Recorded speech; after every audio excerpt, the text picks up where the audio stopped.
All that horse manure downstairs stinking up the place? Exactly! That's precisely what I wanted to talk to you about. That's my big idea. Horse manure. Chapter 2. It's really simple, Mr. Kennedy, said Max, moving to the cracked plaster wall and finding a patch that wasn't covered with graffiti.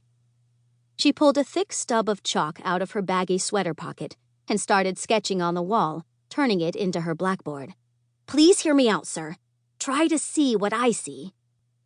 Max, who enjoyed drawing in a beat-up sketchbook she rescued from a dumpster, chalked in a lump of circles radiating stink marks. She labeled it manure/biofuel. To stay warm this winter, all we have to do is arrange a meeting with Mr. Sammy Monk. The owner of this building? Said Mr. Kennedy skeptically. The landlord who doesn't even know we're here. That Mr. Sammy Monk? Yes, sir, said Max, totally engrossed in the diagram she was drafting on the wall. We need to convince him to let us have all of his horse manure. Mr. Kennedy stood up. All of his manure? Now why on earth would we want that, Max? It's manure. Well, once we have access to the manure, I will design and engineer a green gas mill for the upstairs apartments. A green what mill? Gas, sir. We can rig up an anaerobic digester that will turn the horse manure into biogas, which we can then combust to generate electricity and heat.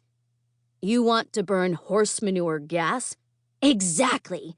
Anaerobic digestion is a series of biological processes in which microorganisms break down biodegradable material, such as horse manure, in the absence of oxygen, which is what anaerobic means.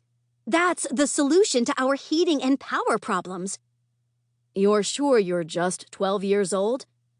Yes, as far as I know. Mr. Kennedy gave Max a look that she unfortunately was used to seeing. The look said she was crazy, nuts, off her rocker. But Max never let the look upset her. It was like Albert Einstein said, great spirits have always encountered violent oppositions from mediocre minds. Not that Mr. Kennedy had a mediocre mind. Max just wasn't doing a good enough job explaining her bold new breakthrough idea. Sometimes the ideas came into her head so fast they came out of her mouth in a mumbled jumble.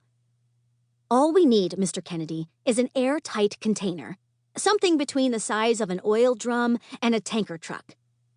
She sketched a boxy cube fenced in by a pen of steel posts. Heavy plastic would be best, of course.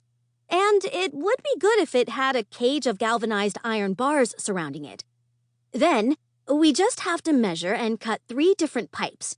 One for feeding in the manure, one for the gas outlet, and one for displaced liquid fertilizer. We would insert these conduits into a tank through a universal seal, hook up the appropriate plumbing, and we'd be good to go. Mr. Kennedy stroked his stubbly chin and admired Max's detailed design of the device sketched on the flaking wall. A brilliant idea, Max, he said, like always. Max allowed herself a small, proud smile. Thank you, Mr. Kennedy. Slight problem. What's that, sir? Well, that container there, the cube, that's what, 10 feet by 10 feet by 10 feet? About. And you say you need a cage of bars around it. You also mentioned 3 pipes, and plumbing. Then I figure you're going to need a furnace to burn the horse manure gas. Turn it into heat? Max nodded. And a generator to spin our own electricity. Right. Won't that cost a whole lot of money? Max lowered her chalk. I suppose so. And have you ever noticed the one thing most people squatting in this building don't have? Max pursed her lips. Money? Mm-hmm. Exactly. Max tucked the stubby chalk back into her sweater pocket and dusted off her pale, cold hands. Point taken, Mr. Kennedy. As usual, I need to be more practical. I'll get back to you with a better plan. I'll get back to you before winter comes. Great. But Max? Yes, sir? Mr. Kennedy climbed back into his lumpy bed and pulled up the blanket.